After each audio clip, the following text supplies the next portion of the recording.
വരുന്ന ലോക്സഭാ തിരഞ്ഞെടുപ്പിൽ എന്തൊക്കെയാകും സംഭവിക്കാൻ പോകുന്നത് എന്ന മൂന്ന് മുന്നണികളും ഉറ്റുനോക്കുകയാണ്. പക്ഷേ ഇത്തവണത്തെ നിയമസഭാ തിരഞ്ഞെടുപ്പിൽ BJP കേരളത്തിൽ കാവിക്കൊടി പാറിക്കും എന്നുള്ളതിന് ഒരു സംശയവും വേണ്ട എന്നാണ് BJP നേതാക്കൾ, പ്രാദേശിക നേതാക്കൾ, BJP പ്രവർത്തകർ, മാത്രമല്ല BJP സ്നേഹിക്കുന്ന കേരളത്തിലെ ജനങ്ങൾ ഒന്നടക്കം പറയുന്നത്.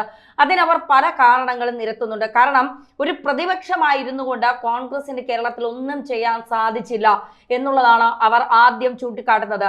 പ്രത്യേകിച്ച് വികസനങ്ങളുടെ കാര്യത്തിലോ ഭരണവിരുദ്ധമായ ഒരു വലിയ വികാരം നിറഞ്ഞു നിന്നിട്ട് അക്കാര്യം ചൂണ്ടിക്കാട്ടിക്കൊണ്ട് ഭരണപക്ഷത്തെ മുൾമുനയിൽ നിർത്താനോ അവരുടെ ഭരണത്തെ ഒരു തരത്തിലും ബാധിക്കുന്ന തരത്തിലുള്ള ഒരു എന്താ പറയുക ഒരു വലിയ സമരങ്ങൾ നടത്താനോ ഒന്നും പ്രതിപക്ഷത്തിന് കഴിഞ്ഞിട്ടില്ല എന്നുള്ളതാണ് ജനങ്ങൾ നോക്കിക്കാണുന്നത്. പ്രത്യേകിച്ച് പ്രതിപക്ഷത്തെ സംബന്ധിച്ച് നമുക്കറിയാം, ഈ പ്രതിപക്ഷം എന്ന് പറയുന്നതാണ് എപ്പോഴും ഭരണപക്ഷത്തിന്റെ ഏറ്റവും വലിയ നെടുന്തൂണ എന്ന് പറയുന്നത്. കാരണം പ്രതിപക്ഷം കൃത്യമായി സംസാരിച്ചാലും വിമർശിച്ചാലും മാത്രമേ ഭരണപക്ഷത്തിന് കൃത്യമായി കാര്യങ്ങൾ മുന്നോട്ട് കൊണ്ടുപോകാൻ കഴിയൂ.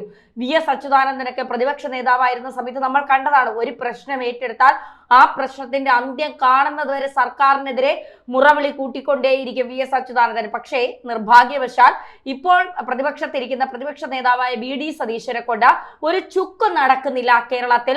VD സതീശൻ കേരളത്തിലെ ഒരു പ്രതിപക്ഷ നേതാവാണോ എന്ന് കോൺഗ്രസിലെ പ്രവർത്തകർ പോലും ചോദിച്ചു തുടങ്ങിയിരിക്കുന്നു. കാരണം എന്തെങ്കിലും ആളാകാൻ സംസാരിക്കുന്നതല്ലാതെ, ചാനലുകൾക്ക് മുന്നിൽ നിന്ന് കുറെ ഇമേജ് ഉണ്ടാക്കാൻ ശ്രമിക്കുന്നതല്ലാതെ പ്രതിപക്ഷ നേതാവ് VD സതീശനെ കൊണ്ട് ഒരു ഗുണവുമില്ല എന്ന് കോൺഗ്രസ് നേതാക്കളും കേരളത്തിലെ കോൺഗ്രസിനെ സ്നേഹിക്കുന്ന ജനങ്ങളും തിരിച്ചറിഞ്ഞിരിക്കുന്നു. അപ്പോൾ കോൺഗ്രസിന്റെ നില വളരെ പരുങ്ങലിലാണ്.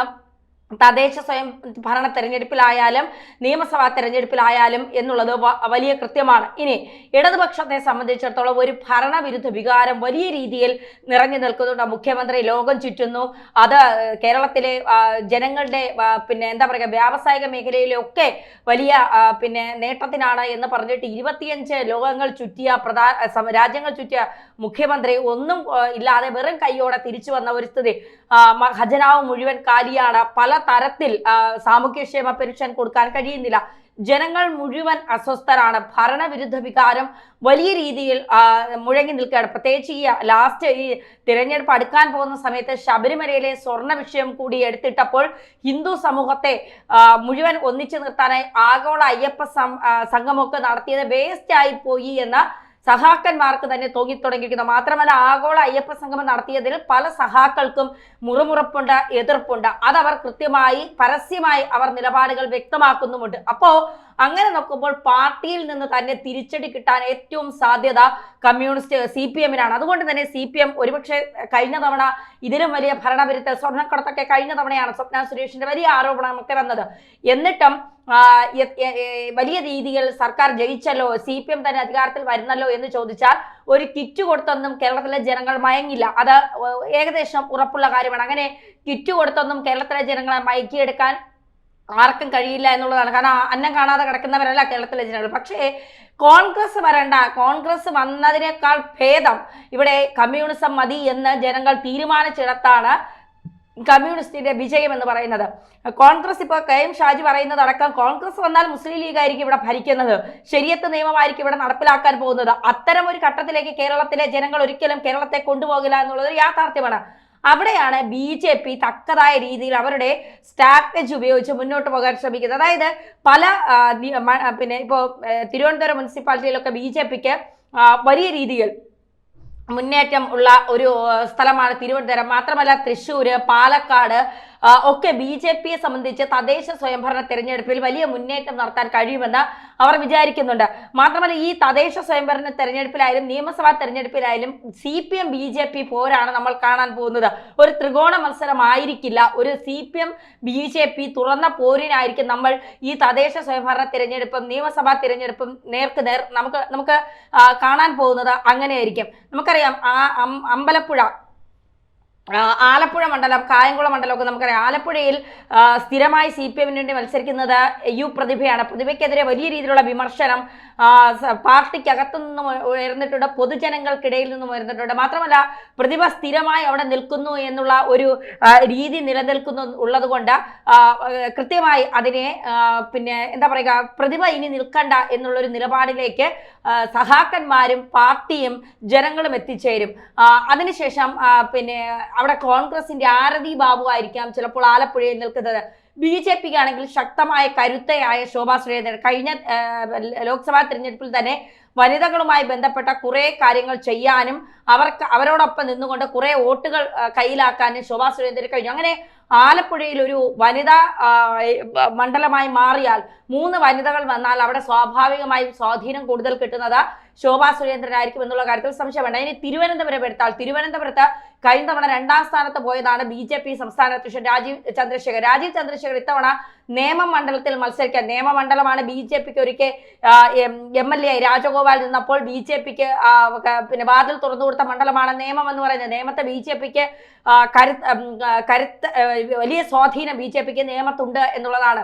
അപ്പോൾ അതുകൊണ്ട് തന്നെ BJP സംബന്ധിച്ചിടത്തോളം രാജീവ് ചന്ദ്രശേഖർ നേമം മണ്ഡലത്തിൽ നിന്നാൽ ജയസാധ്യത ഉറപ്പാണെന്ന് അവർ വിചാരിക്കുന്നു. മാത്രമല്ല ഈ ശശി തരൂർ പിന്നെ MP സ്ഥാനം രാജിവെച്ചുകൊണ്ട് ശശി തരൂർ കോൺഗ്രസിന്റെ മുഖ്യമന്ത്രി ആകണമെന്ന് പല കോൺഗ്രസ് നേതാക്കളും കേരളത്തിലെ ജനങ്ങളും ആഗ്രഹിക്കുന്നുണ്ട്. ഇപ്പോൾ മുഖ്യമന്ത്രി സ്ഥാനത്തിന് വലിയ പിടിവലികൾ നടക്കുന്നുണ്ട്. പക്ഷേ തരൂരിനെ പോലുള്ള ഒരാൾ മുഖ്യമന്ത്രി സ്ഥാനത്ത് വരണമെന്ന് ആഗ്രഹിക്കുന്ന ഒരുപാട് കോൺഗ്രസ്സുകാരും കേരളത്തിലെ ജനങ്ങളുമുണ്ട്. അപ്പോൾ സ്വാഭാവികമായിട്ട് MP സ്ഥാനം രാജിവെച്ചുകൊണ്ട് ശശി തരൂർ അത്തരത്തിൽ വന്നു കഴിഞ്ഞാൽ അതൊരു വലിയ മത്സരത്തിലേക്ക് കടക്കും. ശശി തരൂരും രാജീവ് ചന്ദ്രശേഖറും അടക്കമുള്ള ഒരു BJP കോൺഗ്രസ് മത്സരമാകും നമുക്ക് തിരുവനന്തപുരത്ത് കാണാൻ കഴിയുക. ഇനി തൃശ്ശൂർ മുനിസിപ്പാലിറ്റിയിലെ കാര്യങ്ങളാണെങ്കിൽ തൃശ്ശൂരും അങ്ങനെ തന്നെയാണ്. തൃശ്ശൂരിലെ സുരേഷ് ഗോപിയാണ് ലോക്സഭ MP. തീർച്ചയായിട്ടും നിയമസഭയിൽ ലോക്സഭയിൽ സുരേഷ് ഗോപി ചെയ്ത കാര്യങ്ങൾ എന്തൊക്കെയാകും എന്നുള്ളത് വരുന്ന നിയമസഭാ തെരഞ്ഞെടുപ്പിൽ BJP സംബന്ധിച്ചിടത്തോളം വലിയ നേട്ടങ്ങൾ ഉണ്ടാക്കാൻ കഴിയുമെന്ന് തന്നെയാണ് അവർ പ്രതീക്ഷിക്കുന്നത്. ഇനി പാലക്കാടേക്ക് വന്നാൽ പാലക്കാടിന് മുനിസിപ്പാലിറ്റിയിലും നിയമസഭയിൽ BJPക്ക് വലിയ സ്വാധീനമുള്ള സ്ഥലങ്ങളാണ് പാലക്കാടിനെ സംബന്ധിച്ചിടത്തോളം. പാലക്കാട് രാഹുൽ മാങ്കൂട്ടത്തിൽ പാലക്കാട് വലിയ രീതിയിൽ വിജയിച്ച രാഹുൽ മാങ്കൂട്ടത്തിൽ പെണ്ണ് കേസിലൊക്കെ പെട്ട് പാർട്ടിക്കുള്ളിൽ ഉള്ളവർ തന്നെ കുടുക്കി അത്തരത്തിൽ ചില പ്രശ്നങ്ങൾ നേരിട്ട് രാഹുൽ മാങ്കൂട്ടത്തിൽ ഇപ്പോൾ മണ്ഡലത്തിൽ സജീവമാണെങ്കിലും ആളുകൾ അതെങ്ങനെയാണ് ഉൾക്കൊള്ളുന്നത് എന്നുള്ളത് ഒരു വലിയ ചോദ്യമാണ്. അതുകൊണ്ട് തന്നെ BJP അവിടെ കരുത്തുറ്റ ഒരു സ്ഥാനാർത്ഥിയെ നിർത്തിയാൽ തീർച്ചയായും പാലക്കാടും BJPക്ക് ജയിക്കാൻ പറ്റുന്ന മണ്ഡലങ്ങളിൽ ഒന്ന് തന്നെയാണ്. അങ്ങനെ BJP ഒരു 6-7 സീറ്റ് 2026 നിയമസഭാ തിരഞ്ഞെടുപ്പിൽ BJP ഉറ്റുനോക്കുന്നുണ്ട്. ഇപ്പോ ഒരു 2ാം പ്രതിപക്ഷം അല്ലെങ്കിൽ ഒരു 3ാം പ്രതിപക്ഷമാണെങ്കിലും അടുത്ത നിയമസഭാ തിരഞ്ഞെടുപ്പിൽ BJP ഒരു മുഖ്യ പ്രതിപക്ഷമായി മാറും എന്നുള്ള കാര്യത്തിൽ സംശയം വേണ്ട. BJP താഴെത്തട്ടിൽ നിന്നുള്ള പ്രവർത്തനമാണ് നടത്തുന്നത്. ഇതൊരു BJP-കാരിയോ അല്ലെങ്കിൽ BJP നേതൃത്വമോ പറയുന്ന കാര്യമല്ല. ഇത് കേരളത്തിലെ സാമാന്യ ബുദ്ധിയുള്ള ജനങ്ങൾ പറയുന്നതാണ്. BJPയെ സംബന്ധിച്ചിടത്തോളം അവർ പ്രാദേശിക തട്ടിൽ നിന്നാണ് പ്രവർത്തിക്കുന്നത്. വലിയ ഉന്നതങ്ങളിൽ പോയി അതല്ല, അവർ താഴെത്തട്ടിൽ നിന്നുള്ള അവരുടെ പ്രവർത്തനം അത് വലിയ രീതിയിൽ ഗുണം ചെയ്യുന്നുണ്ട് എന്നുള്ളതാണ് യാഥാർത്ഥ്യം. അത്തരം പ്രവർത്തനങ്ങളുമായി BJP മുന്നോട്ട് പോകുമ്പോൾ അവരുടെ ലക്ഷ്യമെന്ന് പറയുന്നത്, അതുകൊണ്ടാണ് അവർ അവരുടെ ഒരു ഓഫീസ് തിരുവനന്തപുരത്ത് കെട്ടിയപ്പോൾ അവർ മുഖ്യമന്ത്രിക്കായി ഒരു ഓഫീസ് തുറന്നിട്ടത്. അതായത് വരും കാലങ്ങളിൽ BJP കേരളം ഭരിക്കുന്ന സമയം വിദൂരമല്ല എന്ന് BJP തന്നെ കാണിച്ചു കൊടുക്കണം. അതിൽ അടുക്കും ചിട്ടയുമായിട്ടുള്ള ഒരു നിലപാട് അവർ സൂക്ഷിക്കുന്നുണ്ട്. പ്രാദേശിക തലങ്ങളിൽ താഴെത്തട്ടിലൊക്കെ വലിയ രീതിയിലുള്ള പ്രവർത്തനങ്ങൾ അവർ കാഴ്ചവെക്കുന്നുണ്ട്. ആ പ്രവർത്തനങ്ങൾ വിജയിക്കുമെന്നുള്ള പൂർണ്ണ ബോധ്യം അവർക്കുണ്ട്. ആ ബോധ്യത്തിൽ നിന്ന് തന്നെയാണ് BJP കരുത്തോടെ മുന്നോട്ട് പോകുന്നത്. കൂടുതൽ വാർത്തകളും വിശേഷങ്ങളും നിങ്ങളിലേക്ക് എത്താൻ ABC മലയാളം സബ്സ്ക്രൈബ് ചെയ്യുക, ബെൽ ബട്ടണും അമർത്തുക.